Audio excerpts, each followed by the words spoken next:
मानव इतिहास में धर्म हमेशा महत्वपूर्ण रहा है, पर जब धर्म विवेक से दूर होकर कर्मकांडों और अंधविश्वासों से जुड़ जाता है, तब वह मनुष्य को सत्य से भटका देता है।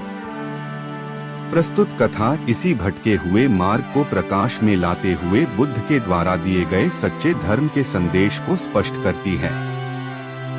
कहानी में एक ब्राह्मण गलती से एक मेंढक पर पैर रख देता है और स्वयं को महापापी मान बैठता है। वह 108 बार नदी में डुबकी लगाकर पाप धोने का निश्चय करता है। तभी बुद्ध उसे समझाते हैं कि यदि मात्र स्नान से पाप नष्ट हो जाते तो नदी में रहने वाले समस्त जीव पहले से ही मुक्त हो चुके होते। यह सरल परंतु गहरा तर्क मनुष्य को अपने भ्रम से जागृत करता है।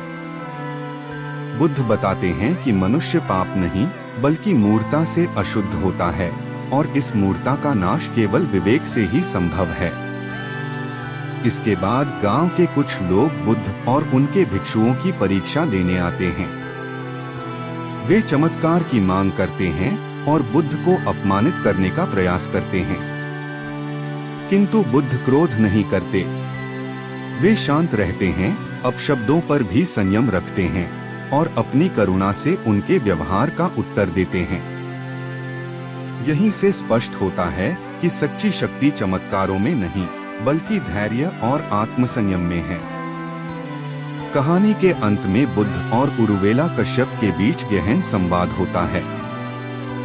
कश्यप अपने जीवन भर की साधना को केवल बाहरी अनुष्ठानों तक सीमित रखते आए थे, लेकिन बुद्ध उन्हें समझाते हैं कि मुक्ति केवल कर्मकांडों से नहीं मिलती।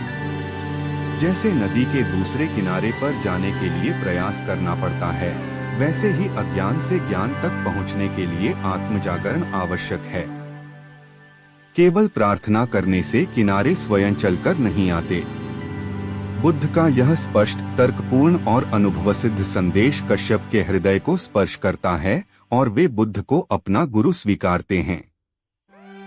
यह कथा हमें यह सिखाती है कि धर्म किसी बाहरी ढांचे का नाम नहीं बल्कि भीतर की रोशनी का मार्ग है। जब मनुष्य अपना विवेक जगाता है और सत्य को अनुभव में लाता है, तभी उसे वास्तविक मुक्ति प्राप्त होती है। वीडियो अच्छा लगा हो तो लाइक, शेयर और सब्सक्राइब करना न भूलें।